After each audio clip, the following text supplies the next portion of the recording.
season is exciting, to say the least. We're excited about this game, and all the depth charts finally came out yesterday, and I was kind of looking at it, and I've been hearing about how young CSU is. They have 16 seniors on the 2 deep. We have 16 seniors.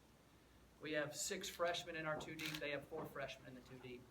I'm not buying that they're not a good football team. They're a really good football team. Their offensive line kicked our butt last year. Dawkins ran all over us. They have a returning Mountain West Conference second-team all-conference quarterback that's really good. Defensively, Coach English knows what he's doing. 2 years ago when he was a defensive coordinator, they pretty much shut us down.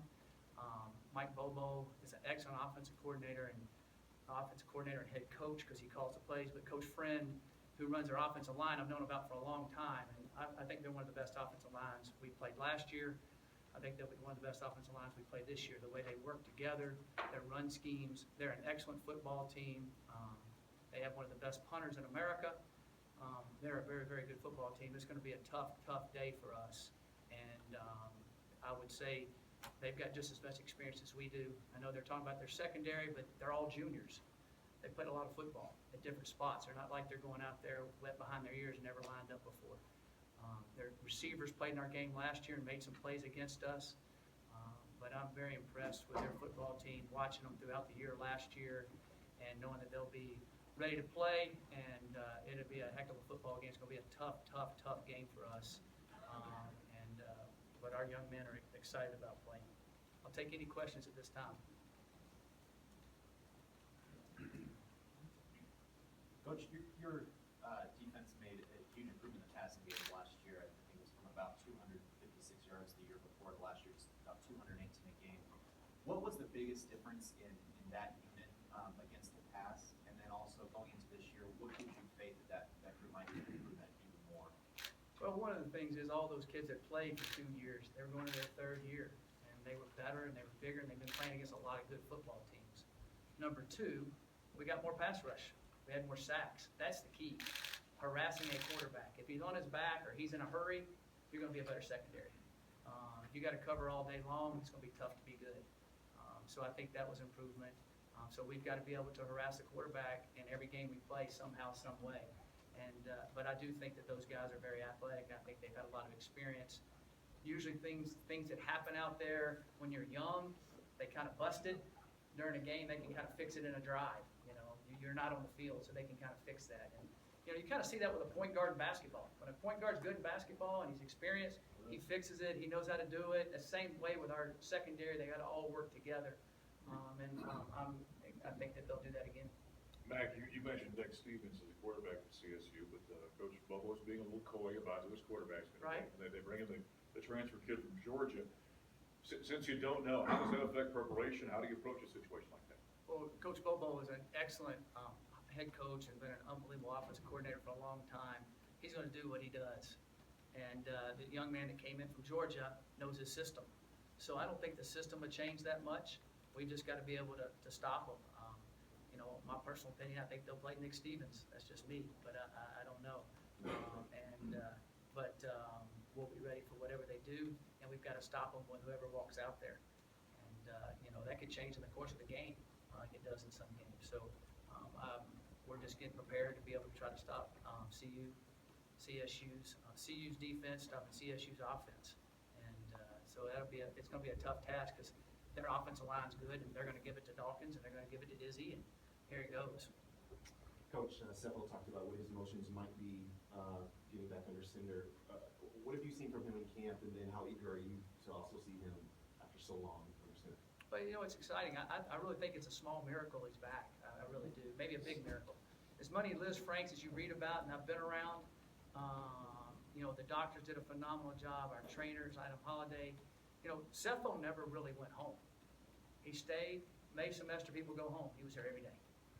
And then he would go to Portland. He has a passing coach since the NCAA. In the past, they're going to change the rule this coming up year. It looks like that we can work with guys in the off season with a football.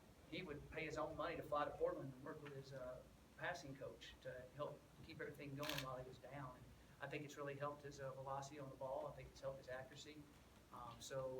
He's just worked tirelessly, which is very special. And I'm excited he's back, and he's looked good out in practice.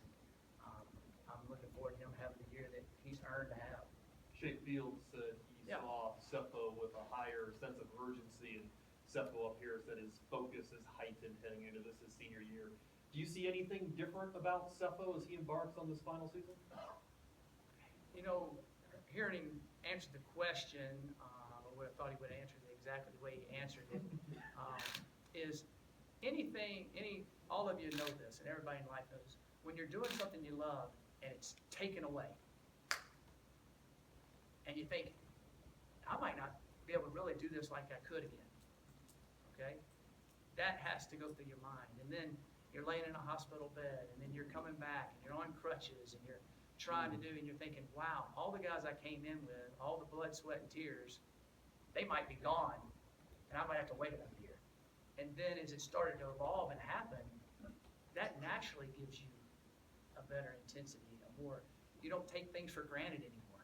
And I think that's what you see in Cepho. Coach, the players have said they're just treating this like another game, even though it's a showdown. As the coach of this team, do you feel the pressure knowing what this game means for the entire state? I think that with our fan base and their fan base, you know, if you go out to eat anywhere, you go do something, they're going to have watch parties and all that time. It's a game that lasts 365 days a year. You know, all the records stay with you and all that stuff, but it's not talked about as much. So I think the excitement of that and being an in-state rivalry game makes it very exciting, and it's something that's talked about all the time. You know, last year, you didn't hear the first game for both teams talked about as much, brought up as much, talked about as much all the time. I think it's great for the state. I really do. I think it's great for football for the state. So I think that all of that adds an extra, I guess you can say pressure or just an extra heightened existence of it. You talked very eloquently about what. I did. That's new for me. That's good. Eloquent. About when this comeback's meant to Cepho. Do you think that can actually rub off on teammates, or is that too much to expect? No, I do. What they said about asking Shea saw that. They see that heightened intensity. They see that understanding. And, you know, when other people, when they see other people overcome things and the work ethic and the time they have to put into it, and they understand, basically, if you know your friend's hopes and dreams, and you can help him reach his hopes and dreams, you're going to do a little bit more to help him reach his hopes and dreams. And that's what I see that Cepho has done with his team. Okay, guy along the same lines. Yes. Not the same position, but Addison has been through a lot the Oh, last wow, couple of yeah. years. He's now healthy and ready to go. Mhm. Are you seeing something different out of him as he's ready to go? Yeah, I see biceps and triceps. He's bigger and stronger. Got a big neck. Yeah, I'm excited about watching him get back out there. And he's done well in practice. We treat him kind of like an old vet in practice, though. He hasn't gone every day. He was coming back off a pretty rough knee injury. But he's gotten bigger and stronger, and I'm excited about seeing him get back out there. You know, we have a good thing that we have our 3 leading tacklers in the last 3 years back, so we'll be able to rotate those guys. All 3 of them are extremely bright. All of them can play both positions, which is a good thing to have for you. So we'll look forward to watching him get back out there. There's no doubt. And I think the kids know it too, because they've seen what he's gone through. With that knee injury, when it happened last year, you guys thought it was just going to be a couple weeks. You've had to be out Right. 2-3 weeks. Yeah, and then he just- yeah, it ended up being a little bit more extensive than it was. Did that make it hard for him mentally to kind of get through everything? Well, I think that he was trying to come back, and then he couldn't. He just wouldn't come back right. And, so it was kind of a double whammy. Okay, you're going to be back, then now you're not going to be back. And so that was tough on him. A lot of injuries along the O-line last year. Yep. Can you just talk about how these guys are looking this year, what your confidence is in them, the progress they've made? Well, they've had a good fall camp. We've got a lot of guys that have played a lot of football there, had a lot of starts.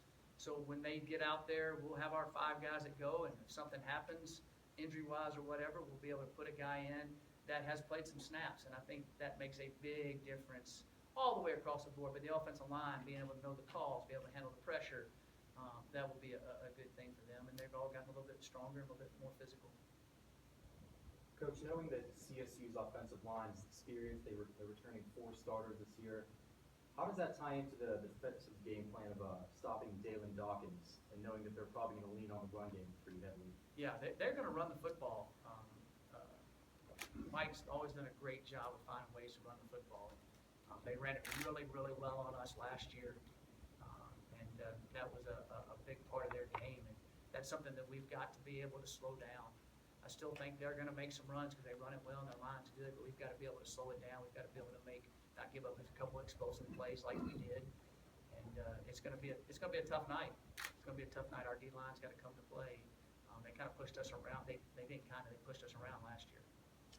Mike, 2 years ago, you guys lost the opener to CSU, and then last year you stubbed your toe at Hawaii. As a coaching staff, did you guys look at your preparation entering this opener, and did you tweak anything? Did you see a need to change anything? I know college is different. You don't get a chance to play preseason games, so it's hard to, I guess, identify what your strengths and weaknesses are when you go against each other. But did you guys do anything different to try to get a better performance in this opener? That's a good question. We have changed practice around a little bit. The one good thing is we don't have the long trip. But you're exactly right. CSU kicked our butt 2 years ago and in the opener. So we have looked at that. It's a little interesting week for us this week, which I had to look at. Usually we only have like a couple days of school and we've had 2 weeks of school. So that's kind of changed our practice schedule. And hopefully that's been able to, in a way, I looked at maybe making sure our legs were a little fresher and that type of thing. So now with school starting, we didn't have as much time to practice, that type of thing. So I was naturally going to do that anyway after looking at last year, but I felt like with the class schedule and all that, we couldn't practice as long. You're going to have smaller weeks. And so hopefully we'll be fresher on our legs. So I did look at that hard. Any final questions? Coach, just curious on this one. By now you may have heard of the unfortunate passing of former Air Force quarterback, D. Dallas, yesterday. Wow. Maybe you didn't know. No, I didn't. But I was wondering if you were a college football player at the same time, wondering if you had any memories of him, or if by chance you got to meet him as your coaching career got going. Oh, wow. No, I of course I know who D. Dallas is. And very, you kind of hit me off guard here. Yeah, sorry. I feel for his family. He was kind of the guru quarterback there for a while. I watched what he did, and it was pretty amazing. I don't know him personally. I know that the Air Force family would be down and very instrumental young man in Air Force football, to say the least, and a name that you knew nationally. So I did not know that. I feel bad for that. It's a tough thing. I know they'll honor him well, though. As a coach, you have to love the players you run out of the tunnel with. Yeah. All the time. How much more talent do you have around you running out of the tunnel? Yes. This opener than 3 openers. Yeah, that's a great question. I really like this football team. I've said that a lot. I get excited when I talk about this football team. Just by far the most talent we've had in the 4 years. I think they're the best football team we've had. And so I'm excited about seeing what they do. Now we got to go do it on Saturdays. And so we've got to transfer that into doing it on more Saturdays than we have in the past. Or Friday nights or Thursday nights or whatever. When college football, it used to just be Saturday afternoon at 1 o'clock, right? And we're hoping, and everybody used to wear the same uniforms, correct? So, I'm excited about this team, and it's all evolved, and I'm really happy to see what they do. We'll have some tough moments. We'll have some exhilarating moments, and so watching these young men kind of grow up in front of my eyes, it's been fun to watch. Of course, I'd like them to grow up a little bit faster on the field than we have, but I do feel like this team can make that directional step in the right direction. Any last questions? Thank you, Coach. All right, thank you. Thank you.